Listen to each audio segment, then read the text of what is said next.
من وە قوتابیەک لە ناوەندی نامی بەشی کچان بەشداریمان کرد لەم فیستیڤاڵە. ئەلحەمدولیلا فیستیڤاڵێکی خۆش بوو، هیوای سەرکەوتنیان بۆ دەخوازم.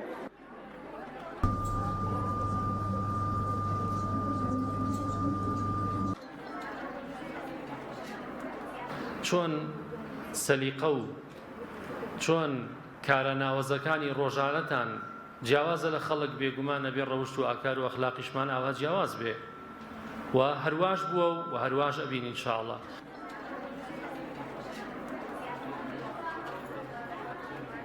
سەرەتا بەناوی خودای بەخشندە و میهرەبان ئێمە ئەمڕۆ قوتابیانی قوتابخانەی نوور هەستایم ئەنجامدانی فیستیڤاڵێکی گشتی بوو و هەروەها فیستیڤاڵەکەمان زۆر خۆش بەڕێوەچوو. هیوادارین هەموو ساڵێ ئەم جۆرە فیستیڤاڵە ئەنجام بدرێت و زۆر سپاسی مامۆستا ئازاد دەکەین بۆ ئەنجامدانی ئەم فیستیڤاڵە جوانە.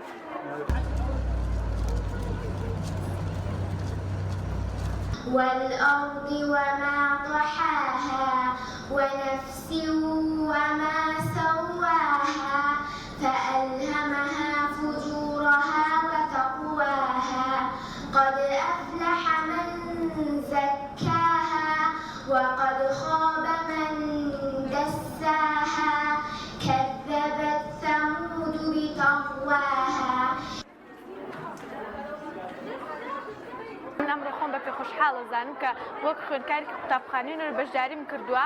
ئەمە فیستیڤاڵێکی زۆر گەورە و جیهانیە، حەزکەم هەموو ساڵێک بکرێت و بەشداری تیا بکەم. ئەمە هەمووانەی کە بۆ ئەوانەی کە قورئان ئەخوێنم هەر سەربەرزێ بۆ ئێمە.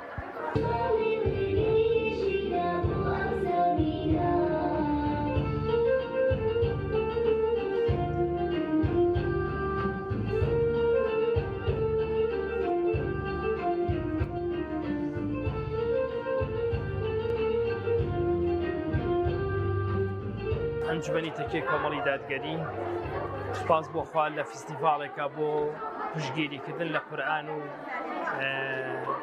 و لەگەڵ ئەوەشدا متمانە نوێکردنەوە بۆ پشتگیری لە قورئان هەستا بەم فیستیڤاڵە بەم ئەنجامدانی ئەم فیستیڤاڵە کە نزیکەی 300 کچ لە ناوەندی و ئامادەیەکان ئامادەییان هەبوو و لەگەڵ ئەوەشدا هەمویان بە شێوازێکی یەکپۆشی لە ناوەندەکانە دەرس دەخوێنن.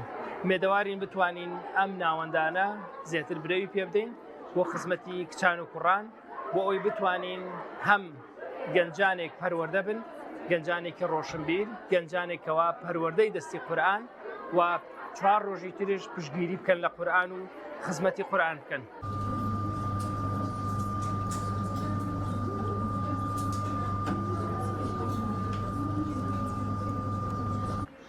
زۆر سوپاس بۆ خاتی سروشت. میوانە بە ڕێزەکان کچە باڵا پۆشەکانی قورئان خوێن لە دڵا شیرنان بەم شێوەیە هاتینە کۆتایی چالاکی ئەم ساڵمان تا چالاکێکی تر بەخوا گەورەتان ئەسپێرم.